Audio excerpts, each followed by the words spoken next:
Hello everyone, welcome back to my channel spicy sugar. আমি সুচিত্রা, আর আজকে আমি অনেক দিন পর চলে এসেছি আরেকটা নতুন ভিডিও নিয়ে। অনেকেই হয়তো ভাবছেন যে আমি ভিডিও দেওয়া কেন বন্ধ করে দিয়েছি। আসলে মাঝখানে আমার ফোনটা খারাপ হয়ে যাওয়ায় আমি কোনো ভিডিওই আপলোড করতে পারিনি। আজকে আমি 1 মাস পর কিন্তু সব ভিডিওগুলো আস্তে আস্তে আপলোড করা শুরু করলাম।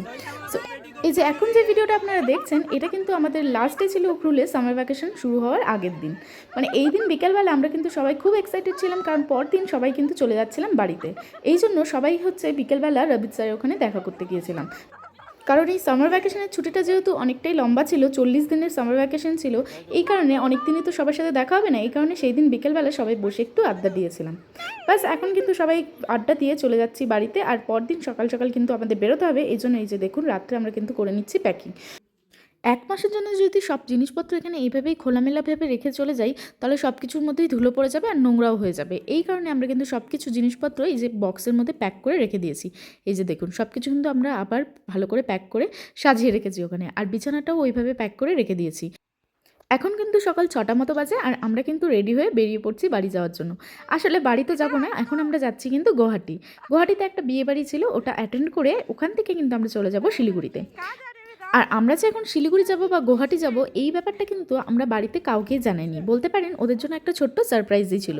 আর সবাই কিন্তু এই গুয়াহাটিতে বিয়েবাড়ি অ্যাটেন্ড করার জন্য চলে এসেছিলো। মানে আমার শাশুড়ি মা, আমার ননদ, আয়ান, ওরা সবাই কিন্তু চলে এসেছিলো গুয়াহাটি। আর ওরা কেউই কিন্তু জানতো না যে আমরা বিয়েবাড়ি অ্যাটেন্ড করতে পারবো।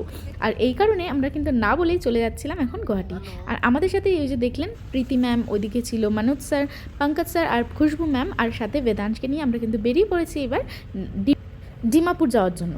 আসলে প্রত্যেকবার তো আমরা ইম্ফল হয়ে তারপর ওখান থেকে ফ্লাইট ধরে যাই গুয়াহাটি, আর গুয়াহাটি থেকে ট্রেন ধরে তারপর যাই শিলিগুড়ি। কিন্তু এইবার আমরা ট্রেন লাইনটা এক্সপ্লোর করার জন্য ডিমাপুর হয়ে যাচ্ছি। আপনারা যারা আমার ভিডিওটা আগে দেখেছিলেন, যখন আমি প্রথমবার উখরুলে এসেছিলাম, তখন কিন্তু আমি বলেছিলাম যে উখরুলে আসার জন্য কিন্তু ডিরেক্ট কোনো ট্রেন লাইন বা এরকম কোনো ব্যবস্থা নেই। ইম্ফল পর্যন্ত কিন্তু ট্রেন লাইনের কোনো ব্যবস্থা নেই। এই কারণে আমাদেরকে কিন্তু ইম্ফল পর্যন্ত ফ্লাইটে আসতে হয়, আর ইম্ফল থেকে উইঙ্গার নিয়ে তবে কিন্তু আমরা পৌঁছে যেতে পারি উখরুলে। কিন্তু এইবার আমরা চুজ করেছিলাম ডিমাপুর হয়ে যাওয়ার জন্য, কারণ ডিমাপুর পর্যন্ত কিন্তু ট্রেন লাইনের ব্যবস্থা আছে। সো উখরুল থেকে ডিমাপুর যাওয়ার পথে এই যে দেখুন, রাস্তাটা কিন্তু খুবই ভয়ানক ছিল। এই রাস্তার কাজও হচ্ছিল যদিও, আর এই কারণে এই যে মাঝে মাঝেই রাস্তাগুলো কিন্তু ব্লক হয়েছিল। এইভাবে কিন্তু এটা ক্লিয়ার করতে করতে তবে কিন্তু আমরা গিয়ে পৌঁছেছি। এখানে অনেকটা এই সময় আমাদেরকে দাঁড়িয়ে থাকতে হয়েছিল। ওইদিকে দেখলেন বেদাংশ কিন্তু বাইরে খেলতে শুরু করে দিয়েছে। আর আজকে তো আমি ভীষণই খুশি ছিলাম, কারণ অনেক দিন পর আজকে কিন্তু আমি বাড়ির সবাইকে দেখতে পারবো। এই কারণে এক্সাইটমেন্ট তো শেষই হচ্ছিল না। রাস্তা যতই লম্বা হোক না কেন, ওই এক্সাইটমেন্টটা ছিলই যে বাড়ি যাব বাড়ি যাব। এই যে দেখুন, ওয়েদারটাও বেশ ভালোই ছিল, এতক্ষণ পর্যন্ত তো খুব ভালোই লাগছিল। কিন্তু এরপরে কিন্তু বৃষ্টি শুরু হয়ে গিয়েছিলো, আর বৃষ্টির ফলে এই যে দেখুন রাস্তার অবস্থা যা হয়েছিল, এখানে গাড়িটাও ভীষণইভাবে স্কিড করছিল, আর আমাদের কিন্তু ভীষণই ভয় লাগছিল। এই জায়গাটা একটু অ্যাডভেঞ্চারাস দেখতে মনে হলেও এই জায়গাটা কিন্তু ভীষণই রিস্কি ছিল, কারণ কারণ গাড়িটা কিন্তু একাই এদিক ওদিক চলে যাচ্ছিলো, ড্রাইভারের কোনো কন্ট্রোল কিন্তু ছিল না। এই যে দেখুন অবস্থা, কিভাবে জলগুলো যাচ্ছে, ভীষণ বৃষ্টি হচ্ছিল। আর সত্যি কথা বলতে এই সময়টা কিন্তু আমাদের সবারই একটু টেনশন হচ্ছিল, আর ভীষণ কিন্তু ভয়ও লাগছিল।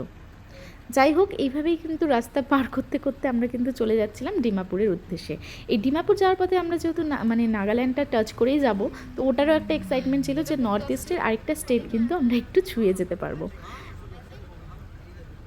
আমরা কিন্তু ভোরবেলা 6টা নাগাদ বেরিয়েছিলাম, আর 6টা 15-র মধ্যে কিন্তু গাড়িও ছেড়ে দিয়েছিল।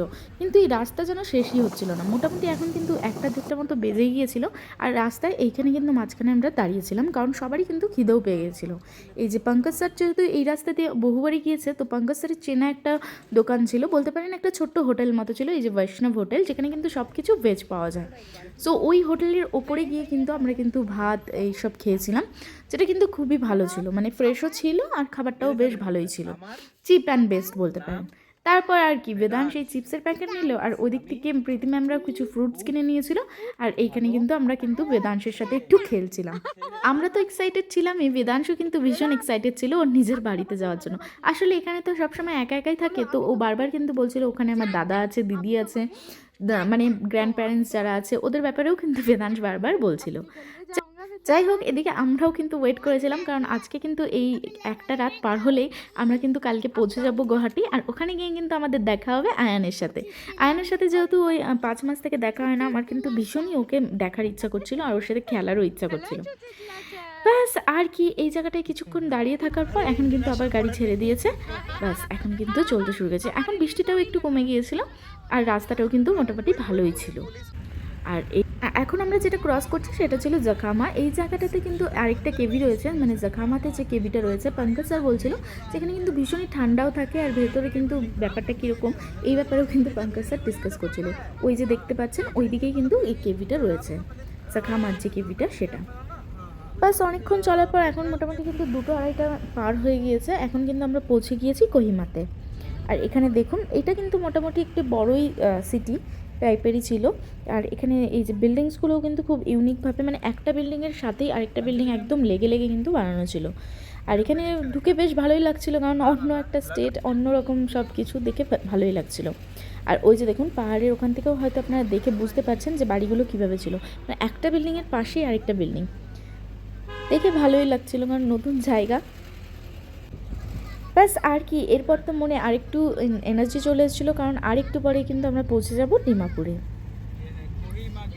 আর এই যে দেখুন বেদাংশকে গাড়ি এক জায়গায় দাঁড়াতে না দাঁড়াতেই ও কিন্তু বেরিয়ে গেছিলো। আর এই যে ওপরে ওই জায়গাটাতে গিয়ে ওখানে গিয়ে নাচানাচি করছিল, খেলছিল আর আমার সাথে কথাও বলছিল। যে ওর সাথে খেলতে আর কথা বলতে আমার কিন্তু বেশ ভালোই লাগে, আর ওর কথাগুলো শুনতেও এত মিষ্টি লাগে, এই জন্য আমি বারবার কিন্তু ওর সাথে কথা বলতে চেষ্টা করি, খুব মজা লাগে আমার। ব্যাস আর একটু পরে কিন্তু আমরা পৌঁছে যাব ডিমাপুর। এখন দেখুন রোদ্রুও কিন্তু উঠে গিয়েছে আর রাস্তা তো এখানে ভীষণই ভালো ছিল, এই জায়গাটার রাস্তাটা খুব ভালো ছিল। আর ওই দিকের রাস্তাটাও যদি তৈরি হয়ে যায় এই ডিমাপুর পৌঁছানোর জন্য কিন্তু উপর থেকে এতটা হ্যাপা হবে না, যেহেতু রাস্তা খারাপ ছিল এই কারণে কিন্তু আমাদের অনেকটাই সময় লেগেছিল। ব্যাস কথা বলতে বলতে এই যে দেখুন আমরা কিন্তু পৌঁছে গেছি এখন ডিমাপুরে।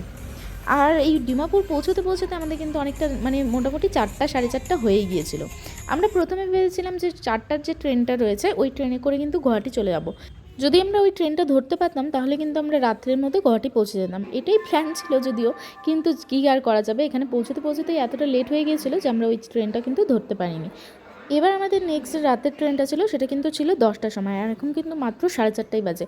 সো এতক্ষণ আমরা কি করব, এই কারণে সবাই কিন্তু স্যাররা ওখানে খোঁজ নিয়ে এই যে ওয়েটিং রুমে দেখেন আমরা কিন্তু সবাই ওখানে গিয়ে বসেছিলাম। আর এতগুলো লাগেজও ছিল আমাদের সাথে যে ভীষণই কিন্তু প্রবলেম হতো না হলে। ওই ওয়েটিং রুমটা বেশ ভালোই ছিল, ওখানে কিন্তু বসে আরামসে আমরা রেস্ট করেছিলাম আর কথা বলছিলাম, আর মনে হচ্ছিলো কতক্ষণে ট্রেনটা চলে আসবে আর কখন ট্রেনে উঠবো।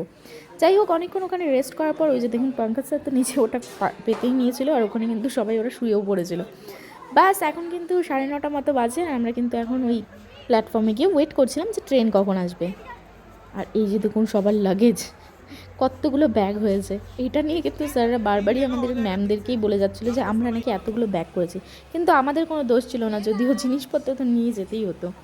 বাস ট্রেনও চলে এসছে, এবার কিন্তু আমরা উঠে গেছি ট্রেনে। আর ওই যে দেখুন ওইদিকে বেদাংশ উঠেছে আর এই পাশের ওপরের সিটটাতে আমি কিন্তু উঠে বসে পড়েছিলাম। সো আমি আর বেদাংশ কিন্তু ওখান থেকেই কথা বলছিলাম। এখন 10টা যেহেতু বেজেই গিয়েছিলো, 10টার সময় ট্রেন ছিল আর এই রাতের বেলা আর কোথায় বসবো, এই কারণে কিন্তু আমরা যে যার মতো নিজেদের জায়গা সেট করে নিয়ে শুয়েই পড়েছিলাম। এই যে দেখুন ট্রেন ছেড়ে দিয়েছে আর আমরা কিন্তু যাচ্ছি এবার গুয়াহাটির উদ্দেশ্যে। আর এই সময় যে আমার খুশিটা হচ্ছিল আমি আপনাদেরকে সেটা ওয়ার্ডে বোঝাতে পারবো না। জীবনে কোনো দিনও বাড়ি থেকে এত দিনের জন্য কিন্তু বাইরে যাইনি। সো এই প্রথমবার কিন্তু 4-5 মাস পর এখানে কাটিয়ে এখন কিন্তু যাচ্ছি বাড়ির সবার কাছে। সো এটা কিন্তু ভীষণ রকম, মানে একটা আলাদাই রকম ফিলিংস ছিল। আর ওই যে দেখুন বেদাংশ কিন্তু এখনও ঘুমিয়েই আছে। আর এই কথা বলতে বলতে এখন কিন্তু ভোর 4টা মতো বাজে আর আমরা কিন্তু পৌঁছে গিয়েছি গুয়াহাটি স্টেশনে। আর সবাইকে দেখেই হয়তো বুঝতে পারছেন সবাই ভীষণ খুশি ছিল, আমরা তো ভীষণই খুশি ছিলাম, কারণ আমরা তো এখান থেকে হচ্ছে ওই কামাখ্যা স্টেশনের ওখানেই হচ্ছে দাদার বাড়ি, তো ওখানেই যাব। আর বাকি স্যাররা কিন্তু আবার এখান থেকে, মানে কামাখ্যা থেকে ওরা আবার ট্রেন ধরে বিকেলবেলা কিন্তু ওরা যাবে নিজেদের বাড়ির উদ্দেশ্যে, ওদের তো লম্বা জার্নি। যাই হোক, সো আজকে ওরা ভেবেছিল যে এই দিনের বেলা ওরা কিন্তু কামাখ্যা মন্দিরটা দর্শন করবে, তারপর বিকেলবেলা ট্রেন ধরে চলে যাবে বাড়িতে। সো এইটুকুর পরে কিন্তু ওরা কিন্তু গাড়ি ধরে নিয়েছিল আর ওরা চলে যাচ্ছিল কামাখ্যা মন্দিরের ওখানে একটা হোটেল নিয়ে, ওখানেই ভেবেছিল থাকবে সারাদিনটা, তারপর ওখান থেকে বিকেলবেলা বেরিয়ে যাবে। আর আমরা এই যে নিয়ে নিয়েছি অটো আর এখন কিন্তু আমরা চলে যাচ্ছি ওই মাসির বাড়ি যাওয়ার উদ্দেশ্যে।